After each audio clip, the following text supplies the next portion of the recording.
hay un Dios todavía que no se le ha cansado la mano, se le ha cortado para dar a cada uno de sus hijos que somos nosotros. Amén. ¿Cuánto le dicen amén a eso? Y conocimos muchas personas allá, eventualmente hablaremos más de eso, ¿verdad? Sabemos que la preponderancia del tiempo hoy es corta. Pero quería dar esta breve introducción para que nos conozcamos y para que sepan que también estoy a su servicio. Y de antemano le doy gracias por prestarme sus oídos y su corazón en esta mañana. Y le pido disculpas si uso una palabra que le ofende, ya que en muchos países usamos dialectos o fonetos o palabras que se cruzan con lo que se llama la etnia o la cultura de donde uno viene. Así que le doy gracias al Señor por todo esto que vamos a hacer. Y gracias a ustedes, mis amados. Por ustedes estamos acá y por el Señor. Amén. Siguiente, sierva. No sé si pueden ver ahí o me echo a un lado. Tiempos peligrosos. Quiero a manera de introducción hablar de los tiempos en que vivimos, que nos va a dar un compás y nos va a preparar a nosotros para establecer el tema en sí del cual estamos hablando en esta mañana. ¿Cuántos saben que vivimos en tiempos peligrosos? ¿Verdad? Hace años atrás se decía tiempos peligrosos y la gente decía, bueno, pero los tiempos están cambiando. No solamente en la parte física donde vemos desastres naturales y grandes problemas de hambre, epidemias, pandemias, etcétera, sino también en la estructura interna, en lo que nosotros conocemos como normativas, lo que es normal. Ha habido ciertos cambios en la sociedad a nivel global que ha traído mucho pensamiento. ¿Y cuántas personas se sienten así como este hombre que está en esa foto en esta mañana? Quizás lo que me están viendo en el internet o lo que me están escuchando por las ondas hercianas, o quizás alguien esté en este lugar aquí, que tiene siempre un constante pensar. Dice la palabra de Dios que el Señor dijo, mi paz os dejo, mi paz os doy, no como la da el mundo. O sea, la paz de Dios no depende de nada de lo que esté ocurriendo en nuestro alrededor. La paz de Dios es una paz pura, directa, porque Él acomoda todas las cosas para que sea así. Pero aquí en el mundo vemos que constantemente estamos pensando en algo. Pagué la renta, los niños, que si un huracán, la inmigración, los problemas políticos. Y es una tormenta de pensamientos en la cual hoy el ser humano se encuentra. Pero tengo una palabra en esta mañana, mi hermano, cuando estaba buscando esta pequeña sermón. Y el Señor me decía, ten paz en la tormenta. Yo soy el que te mantengo. Yo soy el que te llevo a través. El Señor es tan poderoso que Él hace camino en medio de la mar. Imagínese alguien que haga un camino en medio del mar para que usted pase tranquilo, para que usted pase en sosiego. El Señor me dice esta mañana que te diga esta palabra. Sí, hay situaciones. En el mundo tendrás aflicción, pero confía porque ya yo vencí toda la aflicción que tú puedas ver en tu vida en este mundo.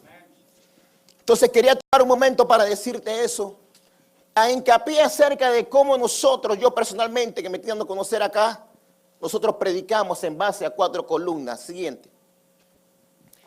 Y esas son 4 columnas que nosotros a través de este predicar y caminar hemos analizado en la conducta y observado en la conducta del Señor Jesús. Y número 1, el Señor Jesús enfatizaba siempre la santidad. La santidad. ¿Por qué? Porque sin santidad nadie podrá ver al Señor. La santidad es muy importante. ¿Qué es santidad? Muchos dirán. Es simplemente vivir apartado de aquello que te separa de Dios. ¿Y dónde encontramos eso? En las Sagradas Escrituras. La santidad no es algo que uno finge o algo que uno se ve. Uno puede parecer tranquilo, pero por dentro puede tener una tormenta de pensamientos. La santidad es algo que Dios pone en nuestros corazones para hacer. Él pone el querer como el hacer en el hombre. Por eso dice la palabra en el libro de Hebreos que Él es el autor y el consumador de nuestra fe. Lo único que tú tienes que tener es tu corazón abierto para que Él deposite en ti esa fe y la haga crecer. La santidad es muy importante. Número 2, la segunda columna. Hay que reprender el pecado. Porque el pecado te separa de Dios y te hace vivir en una vida no muy santa. Todo el mundo sabe que es pecado y todos pecamos. Su servidor peca. Dice la palabra en 1 de Juan, el que no peca hace mentiroso a Dios. Pero hay una gran distinción entre pecar y practicar el pecado. Nosotros no practicamos el pecado, en pocas palabras, no continuamos haciendo lo mismo, sino que buscamos cambiar la conducta que sabemos que no es agradable a Dios. Dice la palabra en el libro de Proverbios que la luz del hombre, del cristiano, es como la luz de la aurora. Los sendos, los caminos del cristiano es como la luz de la aurora que va en aumento hasta que aclarece. Uno va de cero a más, como llaman que un proceso. Pero siempre tiene que seguir caminando hasta llegar a ese proceso. La segunda columna es siempre tenemos que enfatizar que debemos de apartarnos del pecado. La tercera columna, que es la principal, Cristo. Sin Cristo no podemos hacer nada. El Señor dijo, fuera de mí nada podéis hacer. No puedes llevar fruto. Si no estás conectado, es como que yo tenga un autoparlante. Si no está conectado a la toma de corriente, ese autoparlante no sirve. Si esto no está conectado para proyectar las ondas hertzianas o el sonido, todo lo que hacemos aquí no está conectado a la fuente verdadera, a esa electricidad, esa fuente que es Cristo, de nada sirve que yo lo tenga. Entonces, nosotros siempre nos centramos en Cristo como hicieron los primeros cristianos. Pablo, Pedro, los grandes apóstoles, ellos en la mañana se levantaban pensando en Cristo. Al mediodía almorzaban con Cristo. En la tarde comían con Cristo. Todo lo hacían con Cristo. Vivieron con Cristo. Murieron por Cristo. Y ahora están con Cristo. Ahora están con Cristo. Y la última columna es: todo debe ser encontrado en la palabra de Dios. No hay una cosa que yo, su servidor, en esta mañana le vaya a decir que usted no encuentre en la Biblia, porque yo me someto a la autoridad que es la palabra de Dios. Dice la palabra de Dios que por la palabra de Dios fue creado todo lo que usted ve. Y por esa palabra se sostiene. Es la palabra de Dios, dice el salmista, que hace cambiar el alma del hombre. Es la palabra de Dios, la autoridad de Dios. Aún para ser tentado de parte de Satanás, Satanás tiene que ir a pedir permiso para que Dios dé, si así él lo quiere, que tú seas que pases por alguna prueba o tentación.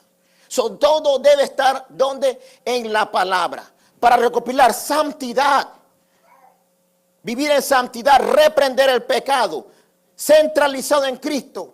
Y encuentro todo eso en la infalible palabra de Dios. ¿Por qué digo eso? Porque hoy vivimos en una atmósfera que le dicen fake.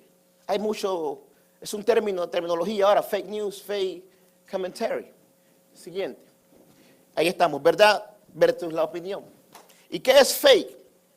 Cuando hay opinión sobre la verdad, comienzan a haber ciertas crisis. Por ejemplo, cuando yo comienzo a pensar acerca de la fe, de mi forma, ¿verdad? Ya comienzo a entrar en una crisis porque me estoy separando del centro que es Cristo. No estoy respetando una columna de mi vida que es estar en Cristo. Entonces, cuando tengo crisis de fe, ¿verdad? Comienzo a hacer un asalto al cristianismo. Hago una autoevaluación completamente basada en mi pensamiento. Tengo una moral basada en mi guianza. Y lo que más importante, que no me doy cuenta, me convierto en un idólatra de mí mismo. Soy yo mismo mi Dios. Cuando yo vivo de esa forma, entonces viene otra crisis. Va incrementando si es una crisis personal. Por eso vemos tantos divorcios. Y señalé la palabra divorcio porque si ustedes ven los números dirán, pero varón, los números indican que los divorcios están en caída. Y eso es muy cierto, porque los matrimonios, ya la gente no se casa, pastor. La gente ahora prefiere unirse. Ya la gente no quiere ir en santo matrimonio. ¿Por qué? Porque ellos se autoevaluaron de que esa es la manera como debe de vivir. Entonces vemos el conflicto, padre e hijo, roles sociales alterados.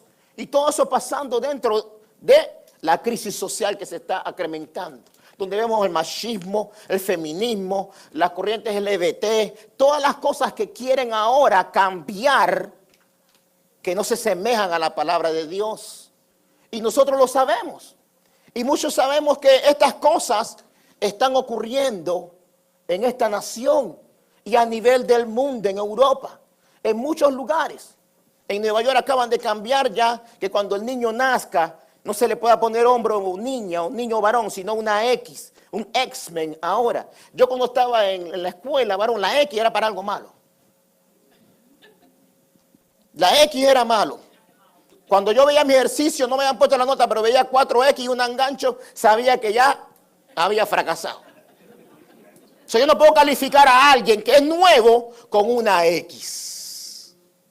Porque yo lo estoy cancelando. Esas son cosas que uno va viendo. Y eventualmente vemos la crisis gubernamental, que es la corrupción. ¿Y por qué me enfoco en esa palabra? Porque los gobernantes, ellos no deciden por ellos mismos lo que quieren ser. Ellos en su familia saben lo que ellos quieren ser, pero ellos se van dentro de las encuestas. ¿Qué dice mi base? ¿Cómo yo debo hablar? ¿Qué dice mi gente que va a votar por mí? ¿Cómo yo debo referirme?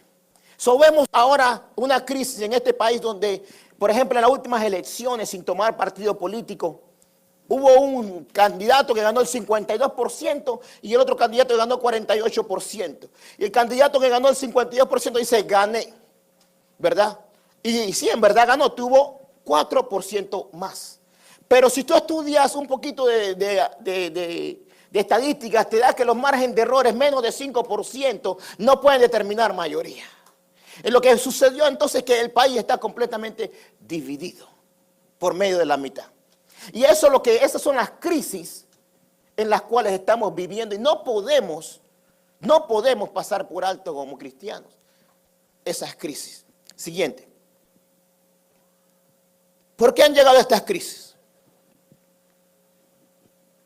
La palabra herejías, la definición es airesis y es simplemente una opinión fuerte y distintiva de la verdad. Cuando nosotros nos apartamos del evangelio, comenzamos a tener perspectivas no acorde con la palabra de Dios. Dice, lámpara es a mis pies, tu palabra y lumbrera a mi camino. Y el Señor dijo, yo soy el camino, la verdad y la vida. Amén. Nadie viene al Padre si no es por mí. Entonces, si yo vengo y hago algo diferente, algo que no está en acorde con el camino del Señor Jesús, es mi opinión y todas las opiniones son aceptadas, como le decía un siervo. Pero dice la palabra en el Salmo 34 que el Señor aprueba el camino del hombre. Y quizás estas opiniones no son aprobadas. Y eso es lo que está ocurriendo. Usted ve la televisión, ya los noticieros ya no son noticias. Son comentaristas. Ellos comentan lo que ellos piensan. Ellos comentan, influyen en lo que la sociedad piensa. Amén. Y el cristiano escucha esas cosas, pero tiene que hacer una división, tiene que hacer una separación, tiene que discernir lo que se le está diciendo. Estamos en tiempos peligrosos porque las corrientes del mundo se quieren hasta introducir dentro de la iglesia. Aún dentro de la iglesia se ha introducido herejía. Dice la palabra en el libro de Timoteo que en los últimos tiempos habría personas que introducirían herejías destructivas. Segunda de Pedro habla de eso. En los últimos tiempos habrá, el Señor Jesús lo dijo constantemente, engañadores. La semana pasada que predicaba el pastor en Mateo 24, lo primero que le dijeron los apóstoles al Señor Jesús, Señor Jesús, danos la señal de tu venida, ¿qué va a pasar? Y lo primero que el Señor le responde, ¿qué dice? Tengan cuidado que nadie los engañe. El engaño es la pauta. El engaño es como la base. Y el engaño son verdades que parecen verdad, pero tienen un poquitito de mentira. La palabra de Dios dice, un poquito de levadura leuda toda la masa.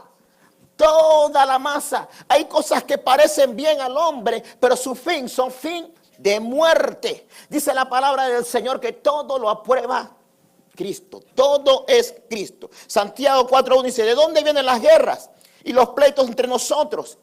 Nuestras opiniones que no están basadas y calificadas. Hoy día el cristiano, el que se llama cristiano, debe entender que debe ser cristiano de acuerdo a Dios. Entonces, esta atmósfera y todo esto que he planteado, lo he usado como introducción para llegar. La siguiente. Al centro de la palabra donde vamos a leer las Escrituras. Y vamos a estar en el libro de Hechos, capítulo 2. No se preocupe, estamos terminando de empezar. Dice que los cultos en China son 12 horas. Los cultos en África no se preocupan por la comida, ni ofrenda. Eso no es la preocupación en África. La preocupación en ciertos lugares en África sí lo es. Hay 20 millones de personas muriéndose de hambre en África hoy. Pero en ciertos lugares donde el evangelio está creciendo, la preocupación no es eso. La preocupación es dónde vamos a hacer la reunión, porque vienen 500,000 de personas. ¿Usted se imagina de cuánto duraría un culto de 500,000 de personas? El evangelio está creciendo. El Señor está levantando muchas personas a nivel mundial. Sin embargo, cuando vemos Estados Unidos, tristemente tengo que decirlo, en este país el evangelio está retrocediendo. Retrocediendo. Dice la palabra, no vayas tú a ser geraldo de muchos y tú no llegues. El evangelio llegó a Centroamérica por medio de los americanos. Tenemos que tener la unidad en la misión. Hechos capítulo 2, versículo 1 solamente. 2:1. Leemos en el nombre del Padre, del Hijo. Y dice, cuando llegó el día de nuevo, cuando llegó el día ¿qué dice ahí? Estaban todos unánimes juntos. Homotumadón es la palabra griega. Unánimes juntos. Siguiente. La palabra homotumadón viene del griego 336, para los que buscan, los que estudian. Hay una secuencia que se llama Strong, ¿verdad? Y el Strong es 3661. Y significa unánimes, concorde, con una mente. La palabra homo significa lo mismo, ser igual, ser igual. Y timos, que es una combinación de dos palabras, ¿verdad? Del Strong 2372, significa pasión, la misma pasión. La misma pasión. Pregunto yo. En América, en Estados Unidos, en esta nación tan bella, ¿vemos la misma pasión que hace 40 años atrás por el evangelio? ¿Vemos la misma pasión por las almas? ¿Vemos la misma pasión por la santidad de Dios en la iglesia? ¿Sabes qué vemos? Jairesis. Yo opino, yo opino, yo opino, yo opino. Y el Señor no está llamando a nosotros, hermanos, despierten de eso.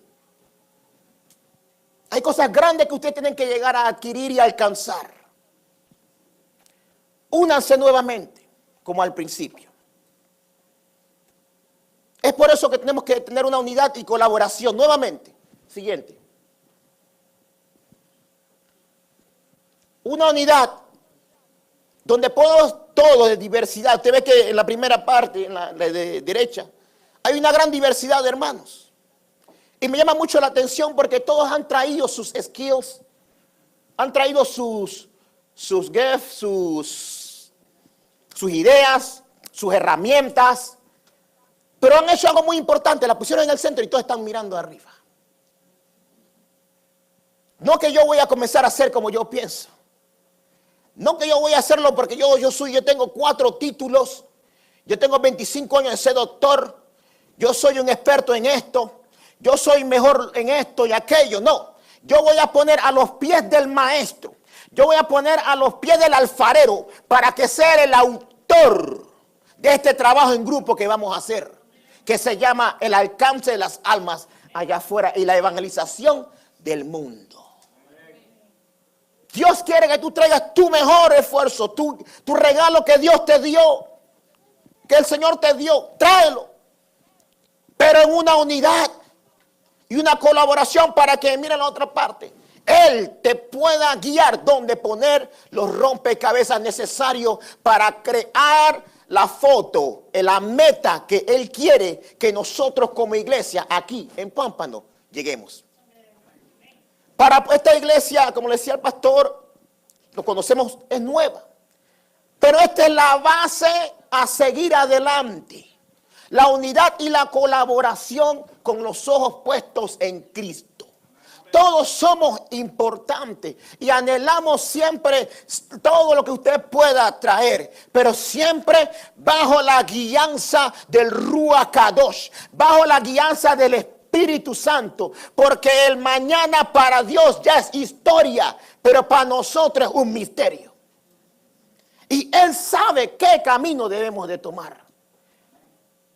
Ellos no empezaron a predicar la palabra por ningún lugar hasta cuando llegó el Espíritu Santo. Y el Espíritu Santo no llegó hasta cuando ellos estaban unánimes juntos. De todas las cualidades que uno puede tener, la unidad es una de las más poderosas, la más fuerte. Es más, podemos ver en los tiempos de Gandhi, cuando estaban siendo oprimidos por el gobierno o el imperio de aquel entonces, siervo, si me podría decir, el imperio inglés. Ellos decidieron hacer lo que se llama civil disobedience, una desobediencia civil. No vamos a disparar una bala, no vamos a ser personas violentas, pero nos vamos a unir en protesta de que no nos vas a oprimir más. Y con esa unidad tan fuerte de ese pueblo, ellos derrocaron un imperio con toda la tecnología y armas. Pero de la misma forma la historia nos enseña que hubo un hombre que se llamaba Adolf Hitler, que tenía una idea de unidad controversida, una idea de edad errónea. Y ese hombre hizo que una nación de personas cometieran uno de los mayores, si no es el mayor, y podemos entrar en debate, pero no es el momento, uno de los mayores holocaustos de la historia humana del siglo de la última era. Yo recordaba cuando pensaba en estos siervos y en los muchos documentales que he visto de la Segunda Guerra Mundial, que yo no recuerdo haber visto a Hitler. Y yo sé que él es el autor intelectual de muchos homicidios, pero no recuerdo haberlo visto a él asesinando a otras personas. Lo que quiere decir que él no hizo eso solo. Él convenció a una nación de gente con diplomas, gente preparada, gente con todo tipo de accolades, como decimos en Estados Unidos, con preparaciones y cursos, y los convirtió en asesinos. La unidad es algo fuerte.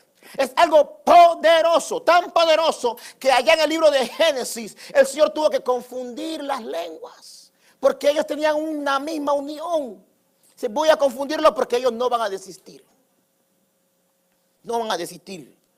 Nosotros vamos a ponerla en la perspectiva positiva del homotumadón. Siguiente. Y nos vamos a enfocar en el libro de los Hechos, donde los apóstoles, por ejemplo, Hechos 1:14, están los ejemplos. Dice que todos perseveraban unánimes, en oración, en ruego con las mujeres, con María, la madre de Jesús, y subrayé, y con sus hermanos. ¿Y por qué digo con sus hermanos? Porque en el libro de Juan, capítulo 7, versículo 5, dice que ni aún de los hermanos de Cristo creían en él cuando Cristo vino. Ni aún sus hermanos creían en él. Cristo también encontró dificultad. También encontró oposición. Dice la palabra en el libro de Hebreos, capítulo 12, versículo 3, que dice, recuerda al Señor que libró una gran contradicción de pecadores para que tu ánimo no se canse en perseverar. O sea que el Señor también vivió aquí bastantes situaciones en las que nosotros hoy encontramos. Pero los hermanos perseveraban unánimes. Dice, ¿dónde? En oración. En oración. En oración y ruego. En Hechos 2:46 dice, perseveraran unánimes cada día en el templo, partiendo el pan en las casas, comían junto con alegría y sencillez de corazón. No había mayor ni menor.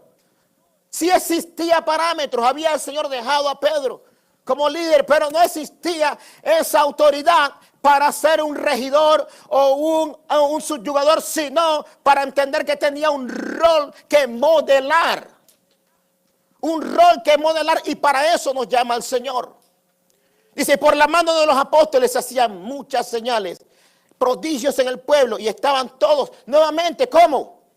Unánimes en el pórtico de Salomón. Sabemos que el factor común de la primera iglesia es que eran unánimes, juntos. Pero en el Señor, siguiente, dice, el Señor Jesús les pidió al Padre, y esta es la oración final de Jesús, dice que sean uno como tú y yo somos uno, pero usted tiene un porqué, y lo dice, para que el mundo crea que tú me enviaste.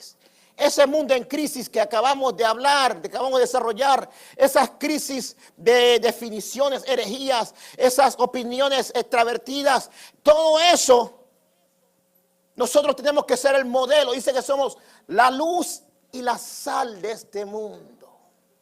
La luz y la sal de este. Siguiente. No, la anterior, disculpe. Dice Romanos, no, la siguiente, perdón, esa, gracias, disculpe. Dice Romanos 15:5, pero el Dios de la paciencia y de la consolación os dé entre vosotros un mismo sentir, según, voy a apartarme para que lo vean, según Cristo, no según Robert Jones, no según un varón que, no, según el autor. Y esa es la parte mucho más importante que debemos tener. Podemos estar unidos aquí, pero ¿quién es el lazo? Dice el libro de Colosenses 3:16 que el amor de Dios es el vínculo perfecto. Ese es el vínculo perfecto. El amor que viene del Padre es el vínculo perfecto. Siguiente. En conclusión, debemos de andar como Jesús anduvo. Si nosotros nos llamamos cristianos, pequeños Cristos, debemos de andar como Jesús anduvo. Algo que Jesús siempre hacía era exactamente modelar lo que vio del Padre. Dice Juan 5:19. Apúntalo. Este es un versículo clave en la vida de un cristiano. Juan 5:19. Todo lo que vi del Padre hacer lo hice igualmente. Igualmente. Yo puedo estar aquí y dar mis opiniones en todas las cosas y suena espléndido, pero no lo hice igualmente. No lo hice igualmente. Por eso Él dejó establecido: yo soy el camino, la verdad y la vida. Nadie viene al Padre si no es por mí. Y los que vienen por otra forma, Juan capítulo 10, son saltadores. O sea que tú no puedes llegar ante el Padre si no es como Jesús lo dejó, por medio de Jesús, en el amor de Jesús. Pero el que guarda sus palabras, en este verdaderamente el amor de Dios se ha perfeccionado. Por eso sabemos que estamos en Él. Y el que dice que permanece en Él, debe andar como Él anduvo. Nuestra unión tiene que ser ligada. Él pone el vínculo perfecto. Mi pregunta en esta mañana es siguiente: ¿a quién estás escuchando tú en esta mañana? ¿Con quién te estás vinculando? ¿Con quién está tu corazón la mayor parte del tiempo?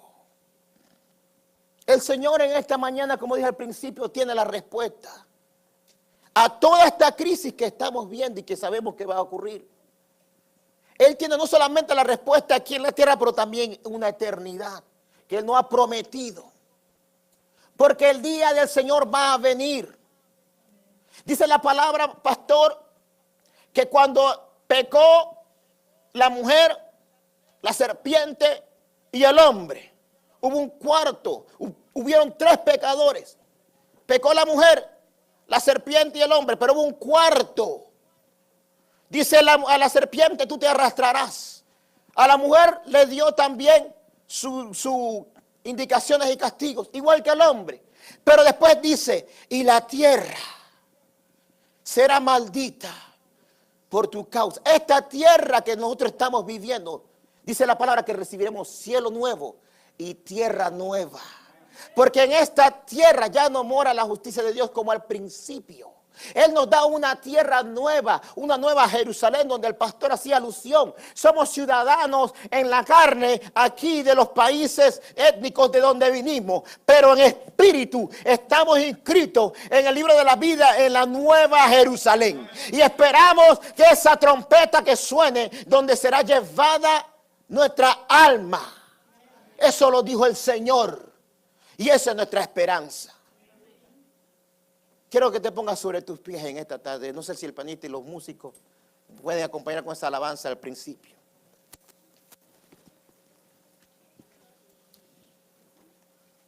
¿Sabes cuál, verdad, varón? Aleluya. Nada más los músicos, no los que cantan, los músicos. Inclina tu rostro ahí donde estás. Quiero que medites por unos minutos. Lo bueno que ha sido el Señor que te ha permitido a ti y a mí venir a este lugar. Yo no tenía que estar aquí. Mi muerte debió ocurrir un 9 de octubre a las 9:45 de la noche en el 2004 al suroeste de Bagdad.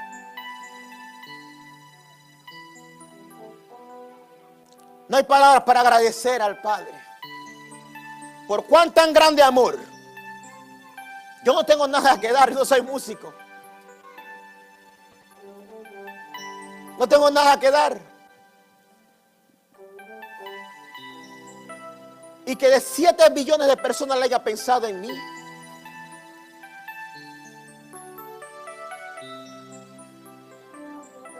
Mi vida no es suficiente. Y sé que Él también, así como a mí me miró ese día, te mira a ti con el mismo amor, con la misma pasión, con los mismos planes. Tú que me escuchas de repente en la net o en la radio, deja que en este día el Señor entre a tu corazón. Tú que estás aquí y no has tomado esa decisión. Nada espiritual se arregla con cosas físicas. El dolor del alma, la tristeza, la amargura, solamente lo cura el Padre de las luces. Él trae el oportuno socorro. En esta tarde, yo te invito a que inclines tu rostro donde estás. Y una simple pero muy profunda y sincera oración, si así lo necesitas hacer, le digas: Señor Jesús, en esta tarde, en este día, en esta mañana, no sé tu horario, yo te reconozco como mi único Salvador. Te confieso delante de Dios hoy, 21 de octubre del 2018. Y te pido y te invito que entres en mi corazón. Si esa ha sido tu oración, a los que están presentes,